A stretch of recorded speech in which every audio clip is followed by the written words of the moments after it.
different from anything that I've seen on television, actually, and it takes these two worlds. One is a really character-driven, grounded reality, and the other is this kind of dark, twisted horror, supernatural landscape, and it brings them together in this really unexpected way.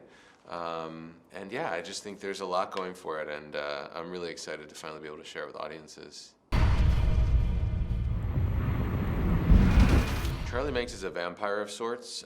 He's 135 years old, and he feeds on the life energy and the souls of children.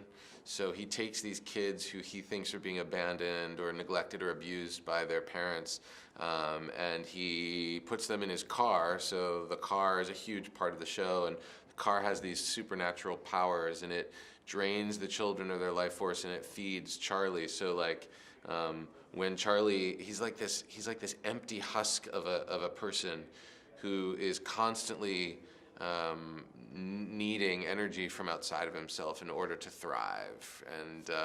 And when he doesn't get what he needs, he becomes this sort of old, withered creature. So the preparation for the role really was about reading the book, reading the graphic novel which accompanies the book, talking to our showrunner and our creator, and really figuring out where this character lives in me physically. And so I did a lot of work on my own to find this physicality as he gets older and find vocal choices that match that. And that was really fun. I started working on that a couple of months before we started shooting. And that was a cool experience to be able to really immerse myself in a character and transform myself so completely. Oh, well, I mean, there's a lot to hate. He's a pretty brutal, ruthless guy, but for me, it's really fun to get to play that stuff and explore that, you know. I really had a good time. You know, you love to hate him, and that's what's so fun about him. And he sort of relishes in his own power, and he's really manipulative, and I don't know, there's just something about him. He's magnetic as much as he is evil personified. There's a deliciousness about him, I think, that I really enjoyed playing. I hope audiences really enjoy watching.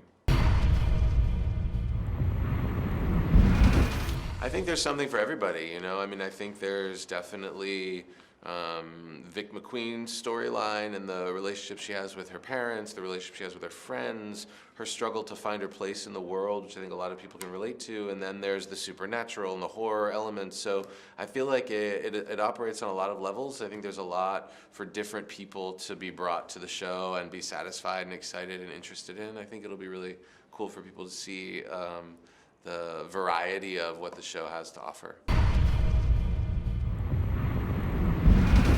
It's different. I think it's unique. I think it's funny. I think it's all those things. That's what's cool about it. You know, it's not just one thing. It's hard to put it into a box, but hopefully, if we do our jobs right, it's all those things at different times, and it's exciting. I think we try to stay as true to the book as possible. There are certain adaptations that need to happen in order to make it work in a television format. That's a very different experience, reading a book and watching a TV show. So there are some differences, like when you meet Vic McQueen in the book, she's 8 years old. When you meet her on the show, she's 18. You know, there are sort of differences like that. But really, the essence of the book lives in the show, and the essence of the show comes from the book. So I think there's a lot of, for people who are fans of the book, my hope is that they'll really be excited to see the things that they know and expect, and the things that they don't know or don't expect, hopefully will enhance their experience of the book. I mean, I read the book a couple of times, and, you know, reading all the scripts, like, I couldn't tell where one thing stopped and another began. Like, I forgot, like, what's a part of the book, what's a part of the show. Like, it all kind of works really well together, and I think the goal for fans of the book is that it's all satisfying, even though there are some things that are slightly different.